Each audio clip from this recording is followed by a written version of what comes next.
दोस्तों, मैं आपका भाई ऋतिक स्वागत करता हूं आपके अपने YouTube channel agriculture on top knowledge में। तो साथियों, आप इसी प्रकार अपना सपोर्ट बनाए रखें, ठीक है। तो मेरे प्यारे साथियों, मैंने जो इससे पहले क्या है ये मॉडल पेपर क्या एमसीक्यू के जितने भी एमसीक्यू हैं इसके अंदर वो हल करा चुका था। तो आपके काफ़ी कमेंट आ रहे थे कि सर इसका क्या संपूर्ण हल कराओ, जो मतलब क्वेश्चन है उनके बारे में बताओ, हमें कैसे अपनी कॉपी में लिखने हैं। तो ठीक है, तो इसके जो कुछ आंसर हैं अति लघु उत्तरीय, लघु उत्तरीय और जो विस्तृत उत्तरीय प्रश्न है उनके बारे में आपको इस वीडियो के अंदर बताने वाला हूँ, ठीक है। तो आप इस वीडियो को क्या है शुरू से लेकर आखिर तक देखें, ठीक है। और आने वाली वीडियो के लिए आप हमारे चैनल को सब्सक्राइब कर लें और बेल आइकन दबा दें, जिससे आने वाली नोटिफिकेशन क्या आप तक पहुंच जाए, ठीक।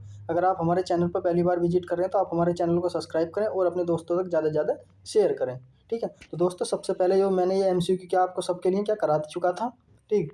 अब जो मैं कराने वाला हूँ ये इसके जो अंदर प्रश्न है ये वाले, ठीक है। जैसे अति लघु उत्तरीय प्रश्न है ये, इन्हें ये किस तरीके से आपको अपने बोर्ड कॉपी में लिखना है, कैसे लिखना है, इन सब चीज़ के बारे में इसमें क्या चर्चा करने वाले हैं, ठीक है। विद सॉल्यूशन के साथ, एक एक क्वेश्चन के साथ, ठीक है।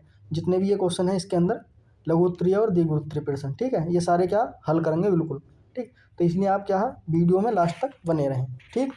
तो चलते हैं, गैर टाइम वेस्ट करें आगे। ये क्या आप देख सकते हैं, ठीक है, ये क्या आप देख सकते हैं, ये वाला है शस्त्र 2025 मॉडल पेपर है, कृषि कक्षा 10 के लिए है, ठीक है। मॉडल पेपर है जो हमारे यूपी बोर्ड माध्यमिक शिक्षा ने क्या भेज रखा। बहुविकल्प प्रश्न आपको क्या हमारा सीट मिलेगी, उसमें क्या भरने हैं गोला अच्छी तरह से, ठीक है। आप क्या पहला पेपर दे चुके हैं हिंदी का, तो आपको ये पता होगी, ठीक। तो सबसे पहले हम इसके अंदर देखेंगे क्या खंड व के अंदर क्या देखेंगे हम अति लघु उत्तरीय प्रश्न, जो ये क्या एक एक नंबर में क्या पूछे जाते हैं। ये कह रहा है कि पहला क्वेश्चन है जो ऊसर भूमि से सुधारने के लिए किस किस चीज़ का उपयोग करना चाहिए, दो रासायनिक के नाम लिखिए। ऊसर भूमि सुधारने के प्रयोग किए जाने वाले दो रासायनिक के नाम क्या है, जिप्सम है और सल्फर। सल्फर बोल सकते हैं या सल्फ्यूरिक एसिड बोल सकते हैं, इनका क्या हम उपयोग करते हैं, सल्फर या जिप्सम का प्रयोग करते हैं, ठीक। दो रासायनिक ऐसे उर्वरक हैं जो ऊसर भूमि को क्या सुधारने का काम करते हैं, यानी कि क्या उसमें क्या कमी करते हैं, ठीक।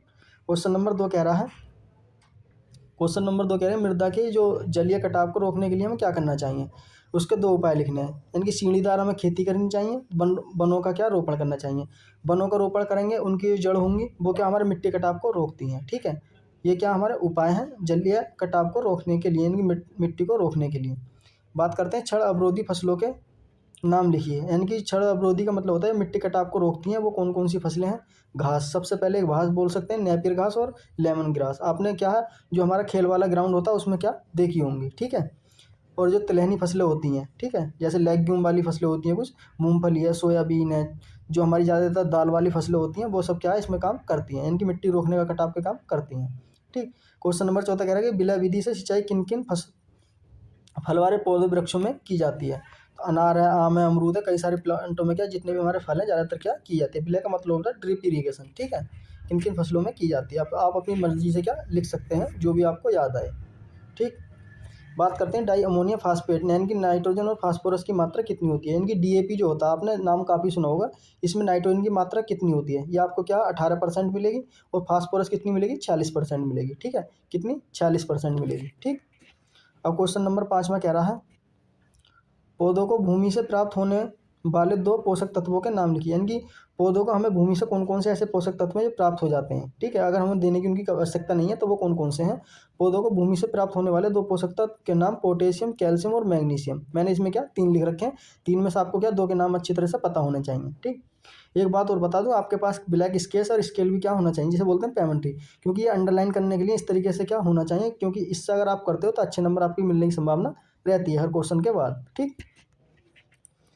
क्वेश्चन नंबर 7 कह रहा है कि टमाटर का कुल और वनस्पतिक नाम लिखिए, यानी कि टमाटर का बोटनिकल नेम है वो लिखना, फैमिली लिखनी है, कुल को बोलते हैं इसमें फैमिली, ठीक है। वो क्या कौन कौन से हैं, तो सोलेनम लाइकोपार्सिकम, क्या सोलेनम लाइकोपार्सिकम फैमिली की बात करते हैं या कुल की बात करते हैं। सोलेनेसी फैमिली से क्या बिलोंग करता है। 2Na की बात करते हैं, अगर पूछ लेता है 24 होते हैं। उत्पत्ति स्थान की बात करते हैं तो अमेरिका इसका क्या माना जाता है, ठीक है। एक बात और बता दो, अगर जब भी आप बोटनिकल नेम लिखें तो सोलेनम लाइकोपार्सिकम लिखने के बाद इसके अंदर क्या इस तरीके से क्या अंडरलाइन जरूर करना, जैसे मैंने क्या कर रखी है पहले से, ठीक है। क्योंकि हमारे बोटनिकल नेम होते हैं वो इटालियन भाषा में लिखे जाते हैं, अगर आप ऐसा नहीं करोगे तो आपको नंबर नहीं मिलेगा, ठीक। बात करते हैं क्या 8वें की, बागवानी में उपयुक्त होने वाली कटाई छटाई के दो यंत्रों के नाम लिखिए, इनकी हम बाग जो कटाई छटाई करते हैं बागों की किस किस चीज़ से कर सकते हैं। हैज कटर के थ्रू कर सकते हैं, कटर आरी से कर सकते हैं और स्केटर से क्या कर सकते हैं, ओके। अब क्वेश्चन नंबर 9 कह रहा है हमारा, क्या कह रहा है, फसलों पर भूमि का दो प्रभाव बताइए, इनकी फसलों की भूमि है उस पर क्या क्या प्रभाव पड़ने हैं, दो प्रभाव क्या बताने हैं। मैंने क्या 4 लिख रखे हैं। भूमि में क्या दरारें पड़ जाती हैं, जलभराव की समस्या हो जाती है, मिट्टी का कटाव होता है और मिट्टी की उर्वरकता में क्या कमी होती है। इन चारों में से क्या आपको 2 याद होने चाहिए, इंपॉर्टेंट है ये वाला क्वेश्चन, ठीक है, क्योंकि इस बार भी क्या पूछ सकता है। ठीक, बात करते हैं क्वेश्चन नंबर 10। इनकी फल व सब्जी को सुखाने की 2 विधियों के नाम लिखिए। फल व सब्जियों को सुखाने की 2 विधियों के नाम, सूर्य के प्रकाश से सुखा सकते हैं और यांत्रिक सुखाने के यंत्र आते हैं कई सारे, उनसे क्या हम सुखा सकते हैं, जैसे पंखा चला दिया हमने, ठीक है। ये सब क्या हमारे भी क्या है, एक प्रकार से फल और सब्जी सुखाने के यंत्र है, ठीक है। अब देखते हैं हम लघु उत्तरीय प्रश्न। क्या देखते हैं, लघु उत्तरीय प्रश्न। ये आपको क्या बताने वाला हूँ, किस तरीके से आपको क्वेश्चन में लिखना है, इस सबसे तरीके से। लघु उत्तरीय प्रश्न किन्हीं 4 प्रश्नों के उत्तर देने हैं और प्रत्येक प्रश्न जो 4 अंक का होगा, यानी कि ये क्वेश्चन क्या आपका 4 अंक का होगा। या आपको क्या बोर्ड कॉपी में क्या 8 मिलेंगे, 8 में से क्या आपको 4 करने होंगे जो आपको याद है, ठीक। तो वो कौन कौन से हैं जो मॉडल पेपर में है इसमें यूपी बोर्ड के। लवड़ीय मृदा बनने के 5 कारणों का उल्लेख करना है, यानी कि लवड़ीय मृदा किन कारणों की बनती है। अधिक सिंचाई, यानी कि बार बार पानी सिंचाई करने से क्या मिट्टी में लवड़ों का जमाव हो जाता है, ठीक है। एक तो कारण क्या, अधिक सिंचाई करना। दूसरा कारण है अल्प वर्षा, यानी कि कम वर्षा वाले क्षेत्रों में मिट्टी में मौजूद लवण ऊपर आकर क्या जम जाते हैं, ठीक है, यानी कि कम बारिश का होना, ठीक। ये पॉइंट आपको क्या पता होना चाहिए, ये जो पॉइंट है शुरू वाले जो मैंने अंडरलाइन कर रखे हैं, ये तो 100% आपको पता होना चाहिए, ठीक है। तीसरा पॉइंट कह रहा है भूजल स्तर का बढ़ना, यानी कि क्या, भूजल जो स्तर है उसका बढ़ना। अधिक भूजल स्तर के कारण क्या पानी के साथ साथ घुले लवण क्या सतह पर क्या आ जाते हैं, ठीक। क्वेश्चन नंबर इसका चौथा पॉइंट है, सिंचाई के लिए क्या खारे पानी का उपयोग नहीं करना चाहिए। हमें क्या सिंचाई का जो खारा पानी है उससे बचना चाहिए, हमें अपने फील्ड में नहीं देना चाहिए। अगर आप उससे सिंचाई करते हो तो आपको क्या लवणीय मृदा होने की क्या संभावना रहती है। प्राकृतिक कारण, यानी कि कुछ प्राकृतिक कारण होते हैं, जैसे समुद्र के किनारे क्षेत्र होते हैं, उनमें क्या होता है हवा और पानी के साथ क्या मिलकर लगा लवणीय मिट्टी क्या जम जाती है, ठीक। ये इसका भी क्या कारण होता है। अब बात करते हैं क्वेश्चन नंबर कौन सा है, 12। कौन सा करते हैं, क्वेश्चन नंबर 12, ठीक है। सिंचाई की ड्रिप विधि क्या है, इसके 3 उल्लेख का वर्णन कीजिए। क्वेश्चन नंबर 12 कह रहा है कि सिंचाई की ड्रिप विधि क्या है, ठीक है, उसका क्या उल्लेख करना है, ठीक। मैं आपको बता दूं सबसे पहले ड्रिप विधि क्या होती है। ये हमारा क्या है, एक प्लांट है, इसकी ये जड़ है, ठीक है, निकली हुई इस तरीके से क्या जड़ मान सकते हैं। ये इसकी क्या पत्ती हैं, ठीक, इस तरीके से ये क्या इसकी पत्ती हैं, इस तरीके से हमारे क्या प्लांट है। जो हम क्या है एक पाइप के थ्रू, किसके पाइप के थ्रू जो हम इसमें क्या बूंद बूंद करके पानी डालते हैं इसकी जड़ के आसपास, तो उसे क्या कहते हैं, ड्रिप इरीगेशन कहते हैं, ठीक। आप इस तरीके से क्या समझ सकते हैं। और जो मैंने डेफिनेशन लिख रखी है इजी है, ये भी आप इसे याद करें और अपनी बोर्ड कॉपी में लिख सकते हैं, ठीक। तो वो क्या है ड्रिप इरीगेशन किसे कहते हैं उसके बारे में थोड़ी चर्चा कर लेते हैं। ड्रिप सिंचाई विधि एक आधुनिक सिंचाई प्रणाली है। कैसी, एक आधुनिक यानी मॉडल टेक्निक है, जिसमें पाइप के मध्य से, जैसे मैंने आपको पहले बता दिया, एक पाइप होगा उसके मध्य से पानी को बूंद बूंद करके पौधे की जड़ों में, यानी कि बूंद बूंद करके क्या पौधे की जड़ों में, जैसा आपने देखा होगा जब आपके कभी बीमार हुए हो तो आपके क्या बोतल चढ़ती हैं, इस तरीके से कुछ सिस्टम आप मान सकते हो, ठीक है, क्योंकि बूंद बूंद करके क्या दवाई आपके शरीर के अंदर जाती है, के आसपास डाला जाता है। तो विधि है जल बचाव को और फसलों की ग्रोथ के लिए, बढ़वार के लिए उपयोग होती है। जब हम ये सब काम करते हैं तो ये क्या करती है, प्लांट की अच्छी ग्रोथ करती है और बढ़वार करती है, ठीक है। इसके लाभ के बारे में बात करते हैं तो जल की बचत करती है, कितने 30 से 50% तक क्या बचत करती है। उर्वरक की बचत बात करते हैं, उर्वरक की बचत करती है और उत्पादन में क्या वृद्धि करती है। ये इसके क्या लाभ हैं, ठीक है। जल कितने % बचत होता है, आपसे पूछ सकता है कि 50 से 75% तक क्या इसमें बचत हो जाती है, ठीक है। ये क्या मैंने थोड़ा कम लिख रखा तो आप 50 से 75 भी कर सकते हैं। इतने % क्या हमारी ड्रिप इरीगेशन में बचत हो जाती है पानी की। उर्वरक की बचत कैसे होती है, आप क्या ये कोई भी हमें पाइप अगर आप उसमें खाद यूरिया मिला देते हैं तो आपको उतनी ही डोज देनी पड़ेगी, जिससे कि ज़्यादा क्या अगर आप छिटकवा विधि से करते हैं तो ज़्यादा से ज़्यादा क्या आपको खेत में लगने की संभावना होती है, ठीक है। तो इसमें क्या खाद उत्पादन की क्या बचत भी हो जाती है, उत्पादन क्या ज़्यादा होता है इस तरीके से, ठीक। तो बात करते हैं क्वेश्चन नंबर 13, जल निकास से लाभ और हानि क्या होती हैं। जब हम जल निकास करते हैं तो उससे लाभ और हानि क्या होती हैं। मृदा की लाभ की बात करते हैं, सबसे पहले लाभ की बात करते हैं तो मृदा की उर्वरकता वो बनी रहती है, फसलों की वृद्धि में सहायता मिलती है, मिट्टी का कटाव को रोकता है, लवणता में क्या कमी हो जाती है, लवणीय भूमि क्या हमारी नहीं बनती, जड़ों को सड़ने से क्या रोकती है, जब जड़ नहीं सड़ेगी तो हमारा अच्छा प्लांट ग्रोथ करेगा, ठीक है। ये सब क्या इसके लाभ हैं। इस तरीके से या क्या आपको बोर्ड एग्जाम में क्या आपने लिखना है, जैसे मैंने क्या लिख रखा है, ठीक। इसकी हानि की बात कर लेते हैं। उर्वरक की हानि होती है, जल स्रोतों की क्या कमी हो जाती है, मृदा की क्या नमी कमी हो जाती है, लागत में वृद्धि लगती है और पर्यावरण पर क्या प्रभाव पड़ता है, ठीक है, जल निकास से। बात करते हैं भू परिष्करण के उद्देश्य, यानी कि भू परिष्करण होता है वो क्या होता है। सबसे पहले आप इसे समझो, बीज बोने से पहले जो खेत में हमारी जितनी भी क्रियाएं करते हैं उसे क्या कहते हैं, भू परिष्करण कहते हैं। ठीक है, बीज बोने से पहले जो भी क्रिया की जाएगी, जो हम क्या, खेत की जुताई करना, ठीक है, ये सब क्या है, भू परिष्करण के अंदर आती हैं। इसके उद्देश्य यानी कि इसके क्या इंपॉर्टेंस है, उनके बारे में क्या इसमें पूछ रहा है। इससे करने से क्या होगा, मृदा की उर्वरकता क्या बढ़ जाएगी, लवणीय एवं क्षारीय मिट्टी में क्या सुधार मिलता है, मिट्टी को क्या भुरभुरी बनाया जा सकता है, जल निकास की क्या व्यवस्था अच्छी तरह से हम कर सकते हैं। ठीक है, अगर हम पहले से खेत को तैयार नहीं करेंगे तो हम अगर ज़्यादा जल भर जाएगा क्या, उसमें जल की समस्या हो जाएगी। मिट्टी का कटाव को रोक सकते हैं हम इस तरीके से। ठीक, अनुपयोगी भूमि को क्या उपजाऊ बना सकते हैं, जहाँ पर क्या है बंजर भूमि है उसे क्या इस क्रिया को करके क्या बंजर क्या भूमि को उपजाऊ बना सकते हैं। कृषि उत्पादन में क्या वृद्धि कर सकते हैं, ये सब काम करके क्या हम कृषि उत्पादन में क्या वृद्धि कर सकते हैं, ज़्यादा से ज़्यादा यील्ड ले सकते हैं। यही सब क्या भू परिष्करण के उद्देश्य हैं, यानी कि इम्पोर्टेंस है। ओके, अब आगे देखते हैं, क्वेश्चन नंबर 15 को देखते हैं क्या कह रहा है। क्वेश्चन नंबर कह रहा है कि गृह उद्यान से आप क्या समझते हैं, इसके क्या है महत्व, क्या कौन कौन से उनके बारे में बताना है। गृह उद्यान से आप क्या समझते हैं, गृह उद्यान जिसे बोलते हैं इंग्लिश में होम गार्डन, वह छोटा बगीचा होता है जिससे घर के आसपास खाली स्थान हो। वह है मतलब उद्यान विज्ञान उसे कहते हैं जो आपके घर के आसपास खाली ज़मीन पड़ी हुई होती है, ठीक है, खाली स्थान हो पर लगाया जाता है, जिससे सब्जी जैसे कि सब्जी, फल, फूल और सजावटी पौधे उगाए जाते हैं, तो इसे क्या कहते हैं, गृह उद्यान कहते हैं। यानी कि ऐसा स्थान जो आपके घर के आसपास क्या खाली पड़ा हो और उसमें क्या अपनी डेली वेज की जो चीज़ें हैं उनके लिए क्या है कहीं बाहर ना जाना पड़े, तो आप उसमें क्या अपने घर पे क्या है ग्रो करके क्या उनका यूज़ कर सकते हैं, जैसे सब्जी है, फल है, फूल है, सजावटी पौधे हैं। ठीक है, इन सब का क्या, इसे क्या कहते हैं, गृह उद्यान विज्ञान कहते हैं। ठीक, इसका महत्व क्या क्या होता है, यानी कि इसका क्या महत्व क्या क्या होता है, इंपॉर्टेंस क्या क्या होते हैं, उसके बारे में थोड़ी बात कर लेते हैं। ये स्वस्थ भोजन की प्राप्ति कराता है। ठीक है, हम अपने घर क्या है इस तरीके का करते हैं तो हमें क्या स्वस्थ भोजन की क्या प्राप्ति कराएगा, क्योंकि हमें विदाउट केमिकल के क्या फ्रूट या फल क्या मिलेगा। पर्यावरण क्या संरक्षक रहेगा, यानी कि पर्यावरण क्या शुद्ध रहेगा। सौंदर्य बढ़ाएगा, अगर आप फूल की खेती करते हो या मतलब फूल लगाते हो अपने घर पे तो क्या घर की सुंदरता बढ़ाएगा। मनोरंजन एवं स्वास्थ्य का क्या भी ध्यान रखेगा।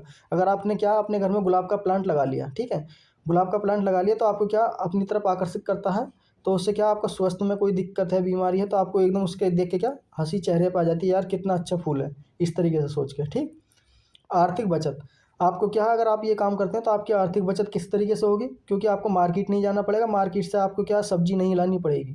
ठीक है, ये क्या आर्थिक बचत कर सकता है। और प्राकृतिक संतुलन क्या बनाए रखता है। ठीक है, प्राकृतिक में क्या संतुलन बनाए रखता है, जो हमारे लॉस होते हैं इन्वायरमेंट से उनकी क्या मेंटेन रखता है। ठीक, अब क्वेश्चन नंबर 16 देखते हैं उसी का जो मॉडल पेपर का है। पशुओं के आदर्श आहार के 2 गुण लिखना है, यानी कि जो पशुओं का आदर्श आहार है उसके 2 गुण कौन कौन से, पोषक तत्वों के क्या संतुलित मात्रा में देना चाहिए और पाचन में आसानी हो जानी चाहिए। पोषक तत्वों की मतलब संतुलित कैसे, यानी कि उसके अंदर क्या क्या होना चाहिए, प्रोटीन, वसा, कार्बोहाइड्रेट, खनिज लवण आदि विटामिन उचित मात्रा में होने चाहिए ताकि पशुओं का समुच्चय विकास हो सके। ये क्या है, पशु के आदर्श आहार के गुण हैं। ठीक है, पाचन में आसानी, आहार ऐसा होना चाहिए जिससे कि पशुओं का आसानी से पाचन कर सके और उसे क्या अधिकतम ऊर्जा प्राप्त कर सके। ठीक, ये क्या आदर्श आहार के 2 गुण हैं। ठीक है, आगे चलते हैं। अब क्वेश्चन नंबर 17 देखते हैं। ठीक, गाय के थन का यानी कि एन के चित्र द्वारा प्रदर्शित करना, आपको अगर आता है गाय का थन बनाना तो आप बना सकते हैं। ठीक, बात करते हैं क्वेश्चन नंबर 18, पशुओं के गलाघोट रोग के लक्षण क्या होते हैं, इनके पशुओं में गलाघोट की बीमारी हो जाती है उसके क्या लक्षण होते हैं। पशुओं में गलाघोट के रोग का संक्रमण बैक्टीरियल रोग होता है, क्या होता है, बैक्टीरियल रोग होता है। ठीक है, इसके लक्षण कौन कौन से होते हैं उनके बारे में थोड़ी जान लेते हैं। लक्षण पर थोड़ा क्या आपको देखना है, ये इंपॉर्टेंट है लक्षण, क्योंकि क्या इस बार भी एग्जाम में पूछेगा 100%। तेज बुखार होना, गले और जबड़ों में सूजन का होना, श्वसन की समस्या का हो जाना, लार टपकना, भोजन का ना करना, ठीक, कमजोरी और सुस्ती आ जाना, ये क्या सब इसके गलाघोट बीमारी के क्या लक्षण हैं। ओके, अब चलते हैं लास्ट क्वेश्चन। ठीक है, आपको किस तरीके से विस्तृत प्रिपरेशन लिखने सबसे ज़्यादा डिमांड आ रही थी, आपकी इसी चीज़ की आ रही थी, जो हमारे लॉन्ग आंसर है वो किस तरीके से लिखें उनके ऊपर। किन्हीं 2 प्रश्नों के उत्तर देने, प्रत्येक अंक का क्या 7-7 नंबर के क्या आपको मिलेगा, यानी कि 7 नंबर के क्या मिलेंगे, यानी कि 14 नंबर के 2 क्वेश्चन आपके इसमें करने के मिलेंगे। इसमें कह रहा है कि धान की खेती का वर्णन कीजिए, निम्नलिखित शीर्षकों के अंतर्गत गिनना है। ठीक है, वो कौन कौन से, भूमि का चुनाव एवं तैयारी, सबसे पहले उसमें ही आपको पेपर में दे रखा होगा भूमि एवं चुनाव की तैयारी। धान की खेती के लिए उपयुक्त उपजाऊ दोमट या बलुई मिट्टी क्या होनी चाहिए, और खेत में क्या जोत कर क्या समतल किया जाना चाहिए, और उसमें क्या जल निकास की उचित व्यवस्था होनी चाहिए। अगर हमारे धान लगाते समय ज़्यादा पानी भर जाता है तो उसमें पानी निकालने की व्यवस्था क्या होनी चाहिए। जिसका पीएच मान कितना होना चाहिए, पीएच मान की बात करते हैं 6.5 से 7.5 के आसपास क्या होना चाहिए। ठीक है। 2 उन्नत प्रजाति, यानी कि उसकी ये क्या आपको 2 नंबर में मिलेगा इतना, ये इतना क्या आप लिख दोगे तो आपको 2 नंबर पक्के मिलेंगे।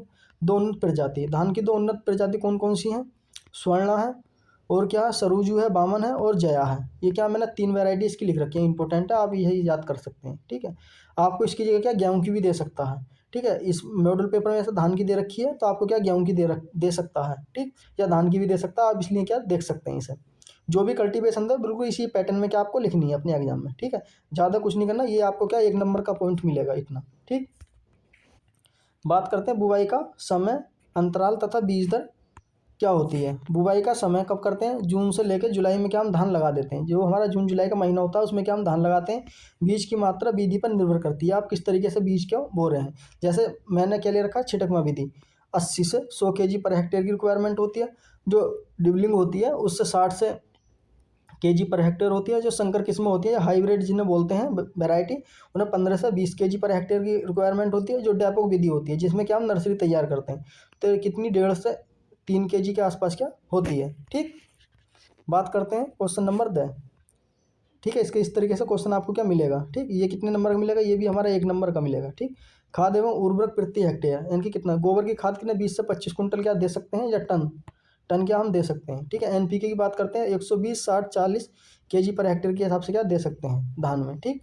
उपज की बात करते हैं 40 से 45 कुंटल क्या हमें धान क्या उपज मिल जाती है 1 हेक्टेयर से। ठीक है।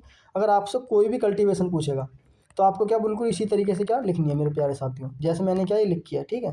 इस तरीके से क्या आपकी 1 पेज की 1.5 पेज की आराम से भर जाएगा बोर्ड में कॉपी। ठीक। इस तरीके से ही क्या लिखनी है, जैसे ये पूरे पेज की आप देख सकते हैं। ठीक, अंडरलाइन करके अच्छी तरह से बिल्कुल। और आपको क्या सबसे पहले अपनी कॉपी पे इस तरीके के क्वेश्चन भी क्या लिखना है ऊपर, जैसे ये है। आपने देखो मैंने ये प्रश्न लिखे हैं, इसमें आपको बताने के लिए लिखे हैं। ठीक है। आप बोर्ड कॉपी में प्रश्न ना लिखें और अपना टाइम बचा के खाली क्या डायरेक्ट आंसर लिख सकते हैं इस तरीके से यहाँ से, जैसे ये मैंने पॉइंट डाले बिल्कुल इस तरीके से डाल के क्या लिख सकते हैं। ठीक है। तो थैंक यू दोस्तों, आई होप, मुझे उम्मीद है कि आप क्या अच्छी तरह से समझ गए होंगे। ठीक है। मुझे क्या उम्मीद है आप अच्छी तरह से समझ गए होंगे। ठीक है। आप अगर आपका कोई भी डाउट हो तो आप कमेंट करें और मुझसे पूछ सकते हैं अपने एग्ज़ाम से पहले। आपका जो एग्ज़ाम होने वाला है 4 मार्च को क्या होने वाला है। ठीक है। इसलिए आप इस वीडियो को देख कर जाएँ ज़रूर, और आपके लिए बहुत ही हेल्पफुल रहेगी। ठीक है। तो दोस्तों मिलते हैं इसी प्रकार की अगली क्लास में, तब तक के लिए मैं इजाज़त दें। मस्त रहें, स्वस्थ रहें।